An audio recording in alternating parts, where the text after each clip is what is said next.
Ethiopia recently embarked on comprehensive economic reform, which elicited numerous views from various bodies. Among them, international monetary organizations are mentioned at a forefront, and experienced economists take the next levels. Former financial policy advisor at the National Bank of Ethiopia and economist Solomon Gebre-Selassiesays, a veteran Ethiopian economist, says the Ethiopian macroeconomic reform has come on a juncture that can't be avoided as easy as it sought to be. Ethiopia was an economic chapter that obliges the reform to be planned strategically and implemented at its full-fledged height. The key reforms of Ethiopian macroeconomic reform include the use of a floating exchange rate system and of interest rates as a policy tool, as to what Solomon mentioned. The financial package aims to tackle pressing issues such as inflation, foreign exchange shortages, and debt sustainability, which are some of the reasons behind the reform. The Ethiopian macroeconomic reform seeks to achieve national development aspirations by solving debt vulnerability and increasing domestic income, building a strong,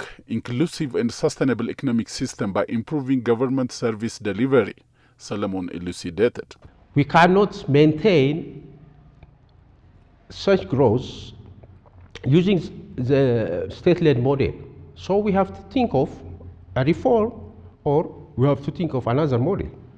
So we are the benefit of the reform or macroeconomic reform is basically to shift the economy from state-led model, state-led development model to market-led model. Regarding the aspect of bolstering the Ethiopian homegrown economic agenda, Solomon says the reform could realize its intended aspects. A comprehensive and well-coordinated homegrown economic reform agenda with a goal to safeguard the macro-financial stability and rebalance and sustain economic growth is so essential, as to him. The reform agenda builds on the achievements of the past decade in infrastructure and human capital developments, he added. The homegrown economy has some 4 pillars. The first is sectoral reform, and the second one is structural reform, and the third one is about microeconomy and financial reforms, and the fourth one is creating an enabling environment for the private sector. They are interlinked, as you mentioned earlier. What makes the reform comprehensive is it touches sectors, yes, it touches the structural part of the economy, which means basically by structural reform or by structural transformation, we mean putting our resources. When it comes to the public-private partnership enhancement of the reform, the economist believes it's important. He underscored the weak growth of the private sector meant the country could produce little to export, contributing to a shortage of foreign exchange. As a result, the reform becomes vital. And as I mentioned earlier, the main fundamental issue in this reform, or if you wish, the change in the economic model in Ethiopia is shifting from the state-led development model to private sector-led model through market, that means. And market and private sector would be vital.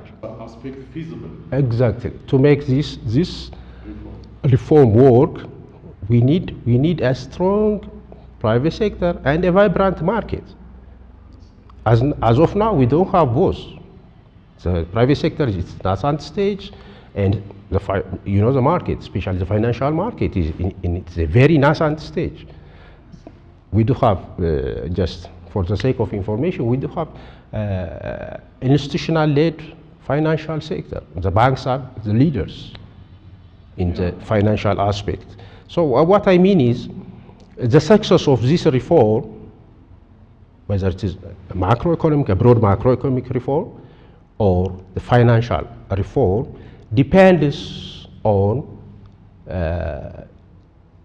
how we are going to make the market work, first of all, and second, how we are going to enable the private sector, and the third, and probably the most important factor giving our history, is the role of the government. The Ethiopian macroeconomic reform is overwhelmingly regarded as paramount in its importance in addressing the country's essential economic pillars.